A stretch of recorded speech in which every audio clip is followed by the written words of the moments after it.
Bienvenidos una semana más a nuestro noticiero semanal de Radio Internacional de Noticias. La policía egipcia interviene para impedir que una argumentaran en Nueva York ante la comisión. Como noticias nacionales presentamos Medio centenar de asociaciones pro vida han convocado a facilitar datos precisos al respecto a la... Terminaremos con noticias de la Santa Sede. El Vaticano recoge firmas para defender a no nacidos. Desde la Conferencia Episcopal Italiana.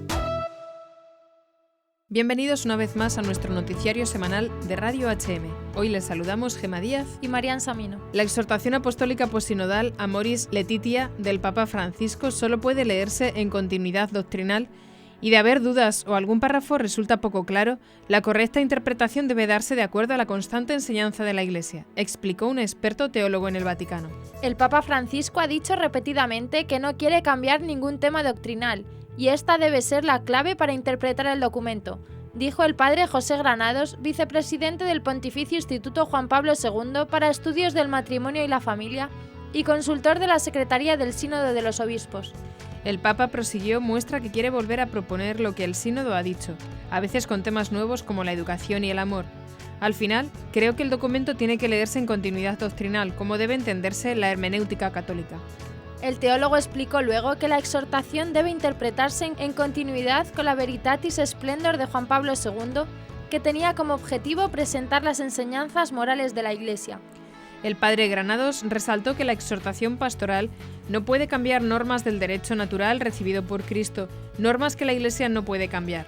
El experto teólogo en temas de matrimonio y familia dijo luego que en la exhortación del Papa Francisco podemos apreciar los grandes esfuerzos pastorales del Papa Francisco y su deseo de llevar a Cristo y su proyecto de amor a todas las familias para que puedan vivir la gran vida del Evangelio. El texto presenta una renovada propuesta para una educación dirigida a las familias y a una educación sexual afectiva para el amor, muy necesaria en el camino de preparación para el matrimonio.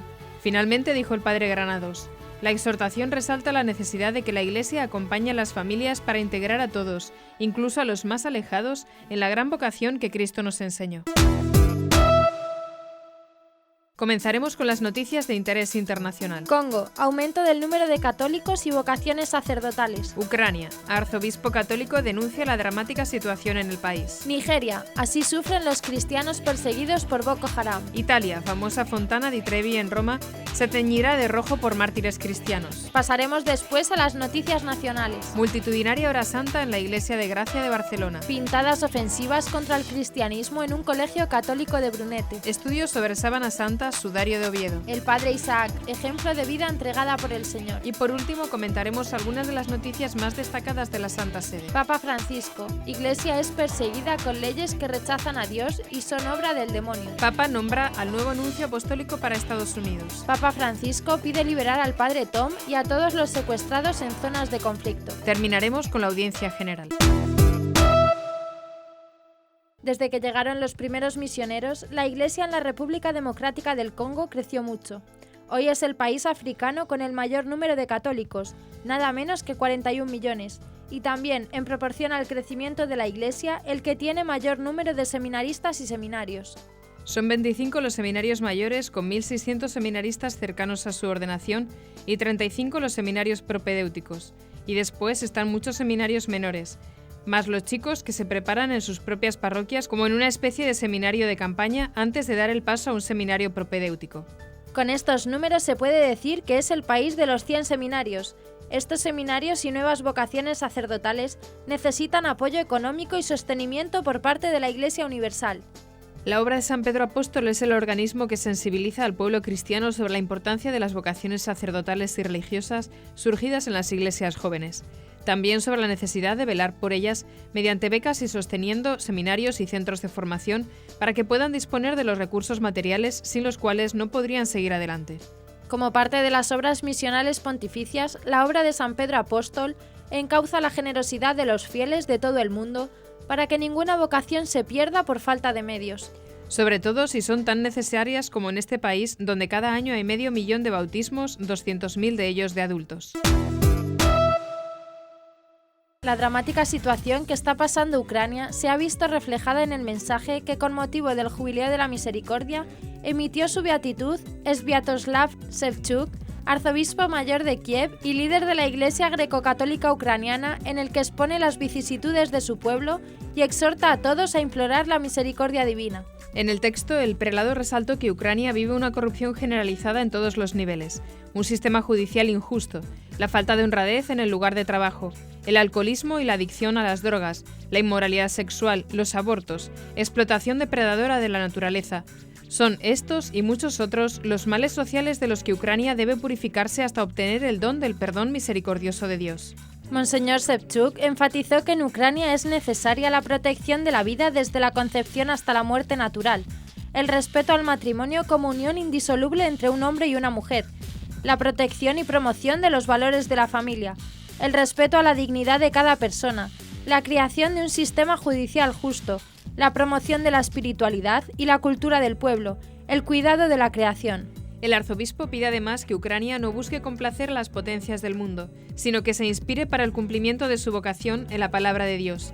Posiciones e iniciativas contrarias a la ley natural y al Evangelio, advierte, no pueden ser llamadas valores, sino que son ideologías que llevan a la afectación de los derechos humanos y a una nueva esclavitud. El Señor, concluye el mensaje, no escatimará su misericordia a nosotros y a todo el continente europeo si realmente renunciamos a las abominaciones y los crímenes y ajustamos nuestra vida familiar y social a su ley y voluntad.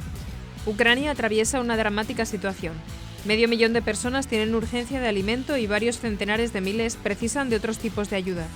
2,5 millones de personas están precisando cuidados sanitarios y se estima que el 60% de las víctimas son personas ancianas.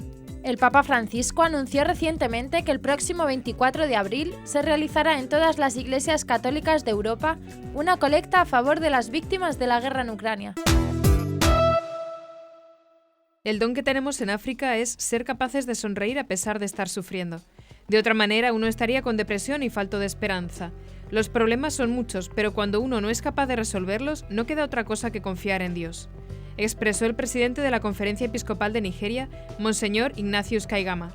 El prelado relató que debido a la persecución hemos tenido que suspender las fiestas religiosas en las calles por temor a Boko Haram, grupo terrorista musulmán que opera en Nigeria, Níger y Chad, y tomar una serie de medidas de seguridad ante posibles atentados como estacionar los autos lejos de las iglesias, asistir sin bolsos o carteras a misa, pasar por detector de metales, entre otras.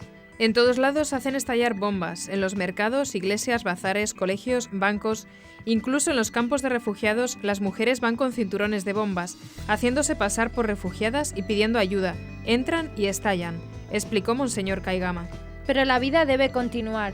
Yo les digo a los cristianos que no estén asustados porque los hace vulnerables, y eso es lo que Boko Haram quiere lograr, dijo Monseñor Kaigama. Ese llamado ha hecho que los cristianos sigan llenando las iglesias los domingos.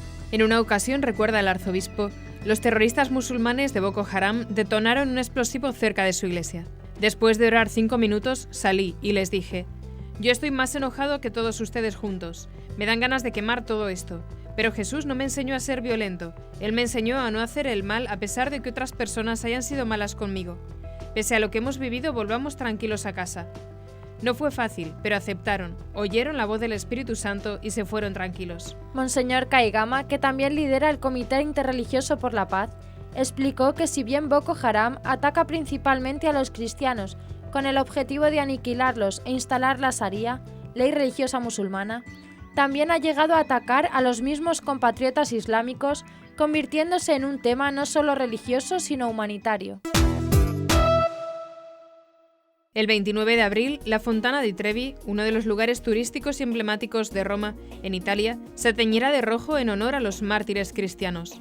El evento será organizado por Ayuda a la Iglesia Necesitada de Italia y busca llamar la atención sobre el drama de la persecución anticristiana. En un comunicado publicado en su sitio web, Ayuda a la Iglesia Necesitada manifestó con esta iniciativa que esperamos ser los precursores de una reacción duradera y concreta en cada lugar, con el fin de que los perseguidos del siglo XXI puedan volver a tener tan pronto como sea posible un uso efectivo de su derecho natural a la libertad religiosa. Los organizadores añadieron que la violación sistemática del derecho a la libertad religiosa, sobre todo la de los cristianos, debe convertirse en un tema central en el debate público. En el evento intervendrán Monseñor Anthony Audo, obispo caldeo de Alepo, Siria, y el cardenal Mauro Piacenza, presidente internacional de ayuda a la Iglesia necesitada. Irak y Siria son dos de los países donde hay una grave persecución a los cristianos. En Siria, los cristianos están en medio del fuego del Estado Islámico, los grupos rebeldes y las fuerzas del gobierno. Miles de cristianos han dejado todo por negarse a rechazar su fe y muchos están en campamentos de refugiados donde viven en condiciones muy precarias. Hasta ahora se han adherido a la iniciativa varias asociaciones como Comunión y Liberación, Caritas Italia, el Movimiento Cristiano de Trabajadores, el Movimiento de los Focolares y organizaciones a favor de la vida, entre otros. Cientos de personas acudieron a la iglesia del barrio de Gracia de Barcelona a la hora santa convocada para defender el templo ante el intento del partido de Ada Colau de expropiar y derribar el templo de este barrio barcelonés. Finalmente, ante la masiva movilización del barrio y las casi 55.000 firmas recogidas por maslibres.org, Ada Colau se vio obligada a rectificar su intento alegando que todo había sido un malentendido. Aún así, las jóvenes de Santa María decidieron mantener esta hora santa, aunque ya con una esencia muy diferente. Se pasaba de implorar la ayuda para evitar la destrucción del templo a dar gracias a Dios por el revés sufrido por Ada Colau en su ofensiva laicista. Y al igual que fue masiva la respuesta al ayuntamiento, también lo fue la hora santa de este domingo. Ni un alfiler cabía en el templo durante las 2 horas que duró. En su intervención, el sacerdote que presidió el acto dio gracias a Dios porque, de momento, parece que no la van a cerrar. Antes de comenzar la hora santa, el presidente de los jóvenes de San José, Marcos Vera, dirigió unas palabras a los presentes en la que explicó toda la polémica. Cuando salió esta noticia, nadie la desmintió.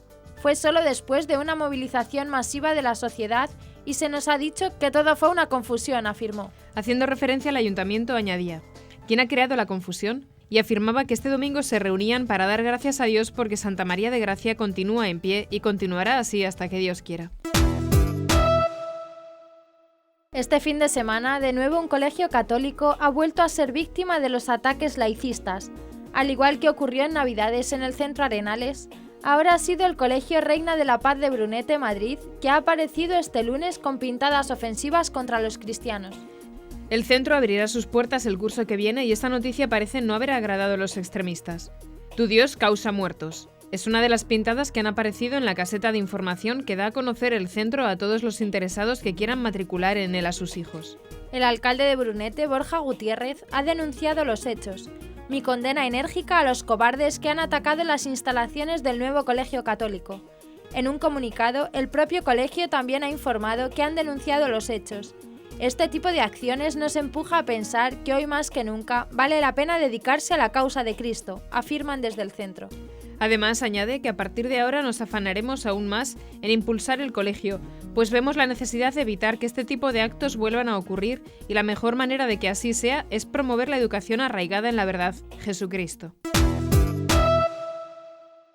Un reciente estudio realizado con la Sábana Santa de Turín y el Sudario de Oviedo estaría confirmando lo que la tradición viene señalando desde hace siglos, que las 2 piezas de tela pertenecieron a la misma persona. Esta es la conclusión a la que llegó Juan Manuel Miñarro, doctor de Bellas Artes y profesor de Escultura de la Universidad de Sevilla, dentro de un proyecto que realizó con el Centro Español de Sindología, el CES, y que es mencionado por la Agencia Paraula de la Archidiócesis de Valencia, ciudad sede del CES. A través de este estudio realizado desde la antropología forense y la geometría, se compararon ambas reliquias concluyendo que las 2 envolvieron casi con toda seguridad el cadáver de la misma persona. Varias y muy significativas son las coincidencias de ambos lienzos que han arrojado los estudios. De acuerdo con el experto, las 2 reliquias sobrepasan con creces el mínimo de puntos significantes o pruebas exigidas por la mayoría de los sistemas judiciales del mundo para la identificación de personas, que es de entre 8 y 12. Mientras que los que ha arrojado nuestro estudio es de más de 20. Entre ellas hay varias de carácter morfológico, con el tipo, el tamaño y la distancia de las huellas marcadas, así como el número y la distribución de las manchas de sangre, tal como se ve en la frente, así como las contusiones que coinciden en el pómulo derecho y el dorso de la nariz. Para Jorge Manuel Rodríguez, presidente del CES, Con esta investigación se ha llegado al punto en el que parece absurdo plantearse ya que por casualidad puedan coincidir en ambos todas las heridas, contusiones, hinchazones. La lógica nos exige pensar que estamos hablando de la misma persona. El estudio se sumaría a otro que también vinculó a los dos lienzos.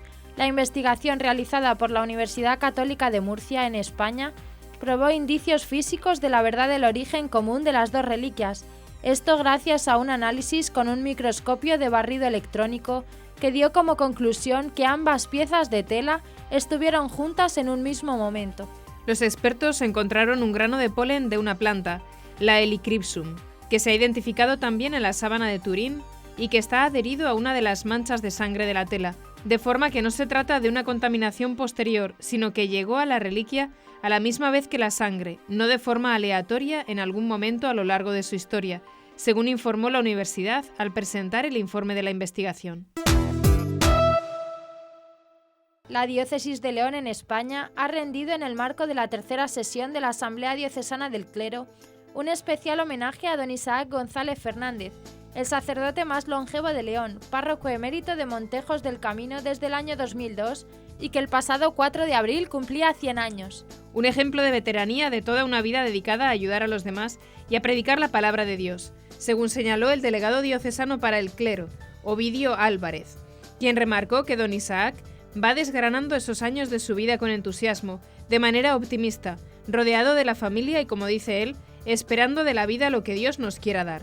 El párroco más longevo de la Diócesis de León vive actualmente en la Virgen del Camino, atendido por su familia, y allí mantiene su vocación de ayuda a los demás con una visita que hace semanalmente a la residencia de Mensajeros de la Paz.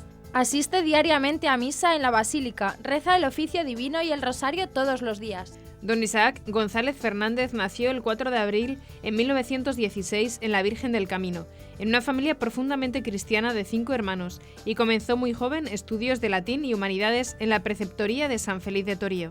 Continuó su formación en el Seminario de León, pero esta etapa se vio interrumpida por la Guerra Civil y tras ser movilizado en el frente de Huesca, retorna a su casa natal después de resultar herido, donde prosiguió sus estudios eclesiásticos trasladándose a Valladolid porque el Seminario de León se encontraba cerrado.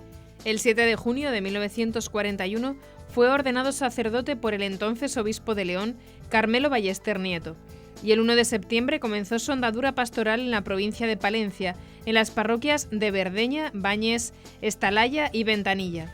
Después de esta reseña biográfica de agradecimiento, el obispo Julián López entregó a don Isaac un cuadro en el que figuran todas las parroquias en las que ha servido durante su ministerio sacerdotal, con una leyenda de agradecimiento por su servicio bueno y fiel, Servus bonus et fideles. El obispo manifestó la profunda admiración ante hombres como don Isaac, que han sabido entregar su vida de este modo al Señor, a la diócesis, a la Iglesia. El Papa Francisco recordó que la persecución es el pan cotidiano de la Iglesia, causada en muchos casos por leyes que aprueban las potencias mundiales y que quitan al hombre la libertad incluso de objeción de conciencia. Se trata de la apostasía, cuyo jefe es el príncipe de este mundo, subrayó el pontífice. En la homilía que pronunció durante la misa que presidió en la capilla de la Casa de Santa Marta, repasó algunas persecuciones que se narran en la Biblia, la de Esteban, el primer mártir, o la de los pequeños mártires asesinados por Herodes, a los que se unen muchos cristianos que son asesinados por su fe y otros que son perseguidos educadamente al manifestar que son hijos de Dios. Francisco comentó la lectura de los Hechos de los Apóstoles del día en el que se describe el martirio de San Esteban. La persecución, yo diría, es el pan cotidiano de la Iglesia. Jesús lo ha dicho. Nosotros, cuando hacemos un poco de turismo por Roma y vamos al Coliseo, pensamos que los mártires eran aquellos asesinados por los leones, pero los mártires no fueron solo aquellos allí o aquellos otros. Son hombres y mujeres de todos los días.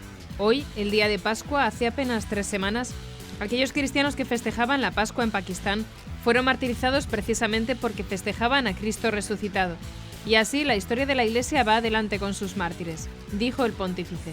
Al hablar de las persecuciones actuales, el Santo Padre indicó que hay otra persecución de la que no se habla tanto, una persecución disfrazada de cultura, disfrazada de modernidad, disfrazada de progreso. Es una persecución, yo diría un poco irónicamente, educada. Es cuando se persigue al hombre no por confesar el nombre de Cristo, sino por querer tener y manifestar los valores del Hijo de Dios. Es una persecución contra Dios creador en la persona de sus hijos. Y así vemos todos los días que las potencias hacen leyes que obligan a ir por este camino. Y una nación que no sigue estas leyes modernas, cultas, o al menos que no quiere tenerlas en su legislación, es perseguida educadamente. Es la persecución que quita al hombre la libertad, incluso de la objeción de conciencia, explicó. Francisco comentó entonces que esta es la persecución del mundo que quita la libertad, mientras que Dios nos ha hecho libres para dar testimonio del Padre que nos ha creado y de Cristo que nos ha salvado. La oficina de prensa de la Santa Sede informó que el Papa Francisco ha designado al hasta ahora nuncio apostólico en México, el arzobispo francés Christophe Pierre, como nuevo nuncio apostólico en Estados Unidos. El nombramiento también fue dado a conocer por la Secretaría General de la Conferencia del Episcopado Mexicano a través de un comunicado.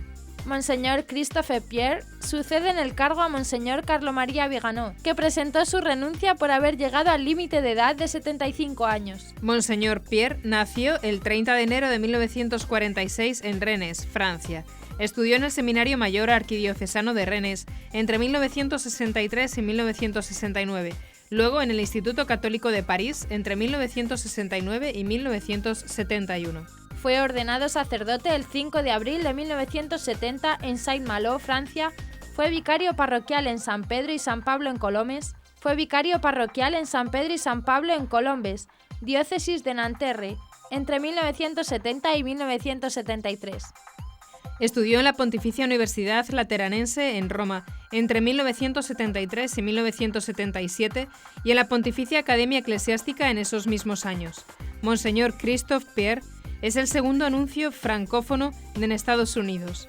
Antes de él, estuvo en el cargo el arzobispo belga Monseñor Jean Jadot, que sirvió allí entre 1973 y 1980. Al término del rezo del Regina Coeli, el Papa Francisco renovó su llamado por la liberación de todas las personas secuestradas en zona de conflicto, en especial el padre Tom, raptado el 4 de marzo por los terroristas musulmanes que atacaron el convento de las Misioneras de la Caridad en Adén, Yemen. En la esperanza donada de Cristo resucitado, renuevo mi llamamiento por la liberación de todas las personas secuestradas en zonas de conflicto armado. En particular, deseo recordar al sacerdote salesiano Tom Uzunalil, secuestrado en Adén, en Yemen, el pasado 4 de marzo, expresó el pontífice ante los fieles presentes en la plaza de San Pedro. Ese día los terroristas musulmanes asesinaron a 4 misioneras de la Caridad y otros 12 ayudantes. La única sobreviviente de la masacre fue la hermana Sally. En su relato, la religiosa dijo que al escuchar los gritos del ataque, el sacerdote salesiano consumió todas las hostias consagradas y disolvió la forma. Un vecino del lugar vio cómo los terroristas se lo llevaron en su coche. Desde entonces, él, a través del gobierno de la India y autoridades de la Iglesia, se está buscando la liberación del padre Tom. Por ello, tanto la congregación salesiana como quienes intervienen en su rescate han pedido no difundir rumores sobre una posible ejecución del sacerdote. La plaza de San Pedro acogió una nueva audiencia general en la que asistieron miles de fieles y en la que el Papa Francisco aseguró que la Iglesia no es una comunidad de perfectos y advirtió del muro que se levanta como fruto de la soberbia y el orgullo, puesto que impiden la relación con Dios. El Santo Padre dedicó la catequesis general de este día a la necesidad de que todo cristiano se sienta pecador, puesto que la vida cristiana es escuela de humildad que se abre a la gracia. Francisco habló del apóstol San Mateo, quien antes de que Jesús le eligiera trabajaba como recaudador de impuestos. Jesús lo llama a seguirlo y a convertirse en su discípulo. Mateo acepta y lo invita a cenar en su casa junto a los discípulos. El Papa también explicó a los fieles que la misión de Jesús es ir en busca de cada uno de nosotros para sanar nuestras heridas y llamarnos a seguirlo con amor. Él anuncia el reino de Dios y los signos de su venida son evidentes. Él sana las enfermedades, libera del miedo, de la muerte y del demonio. Por ello, frente a Jesús ningún pecador es excluido, porque el poder curador de Dios no conoce enfermedad que no pueda ser curada. Y esto nos debe dar confianza y abrir nuestro corazón al Señor para que venga y nos cure. Francisco explicó que hay 2 tipos de mesas. Por un lado, la de la palabra, y por otro, la de la Eucaristía, y son las medicinas con las cuales el médico divino nos cura y nos nutre. Con la primera, la palabra, Él se revela y nos invita a un diálogo entre amigos. Jesús no tenía miedo de dialogar con los publicanos, los pecadores o las prostitutas. Él no tenía miedo y amaba a todos. Su palabra nos penetra y como un bisturí actúa profundamente para liberarnos del mal que se anida en nuestra vida. A veces esta palabra es dolorosa porque incide sobre las hipocresías, desenmascara las falsas excusas, mete al desnudo las verdades escondidas, pero al mismo tiempo ilumina y purifica, da fuerza y esperanza, es un reconstituyente valioso en nuestro camino de fe. Con la segunda, la Eucaristía, por su parte, nos nutre de la vida misma de Jesús y como un poderoso remedio, renueva en modo misterioso continuamente la gracia de nuestro bautismo. Acercándose a la Eucaristía, nosotros nos nutrimos del cuerpo y la sangre de Jesús, y sin embargo, viniendo a nosotros, es Jesús que nos une a su cuerpo, dijo en la catequesis. Escuchamos al Papa. Queridos hermanos y hermanas, hemos escuchado la narración evangélica de la llamada de Mateo. Por ser publicano, es decir, un recaudador de impuestos en nombre del Imperio Romano, era considerado por los fariseos un pecador público. Jesús, en cambio, invita a Mateo a seguirlo y comparte su mesa con publicanos y pecadores, ofreciendo también a ellos la posibilidad de ser sus discípulos. Con estos gestos les indica que no mira a su pasado, a su condición social o a los convencionalismos exteriores, sino que los acoge con sencillez y les abre un futuro. Esta actitud de Jesús vale también para cada uno de nosotros. Ser cristianos no nos hace impecables. La Iglesia no es una comunidad de perfectos, sino de discípulos en camino, que siguen al Señor porque se reconocen pecadores y necesitados de su perdón. La vida cristiana es, pues, una escuela de humildad que se abre a la gracia, en la que se aprende a ver a nuestros hermanos a la luz del amor y la misericordia del Padre. Nos reconforta contemplar a Jesús que no excluye a nadie. Él es el buen médico, que se compadece de nuestras enfermedades. No hay ninguna que Él no pueda curar. Nos libra del miedo, de la muerte y del demonio. Nos hace sus comensales, ofreciéndonos la salvación en la doble mesa de la palabra y de la Eucaristía. Estas son las medicinas con las que el Divino Maestro nos nutre, nos transforma y nos redime. Saludo cordialmente a los peregrinos de lengua española, en particular a los grupos provenientes de España y Latinoamérica.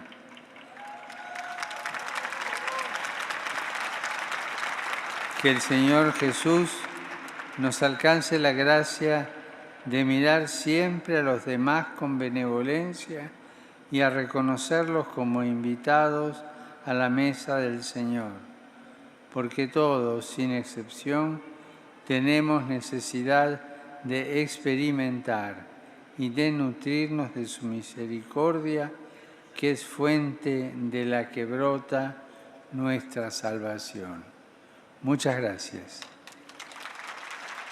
Y hasta aquí nuestro informativo semanal, esperamos que haya sido de su agrado. Recuerden que pueden seguir escuchándonos siguiendo el resto de nuestra programación en directo a través de la web www.radiohm.net. En ella podrán encontrar también distintos podcasts con los informativos anteriores y otros audios que también pueden ser de su interés. Seguiremos estos días informando de las noticias de la Iglesia y del mundo a través de nuestros breves espacios informativos que les ofrecemos todos los días, cada media hora aquí, en Radio HM 88.9 FM y HM Televisión. Ayer, hoy y siempre la verdad. Gracias por habernos acompañado. Les han informado Marian Samino y Gema Díaz. Hasta la próxima semana.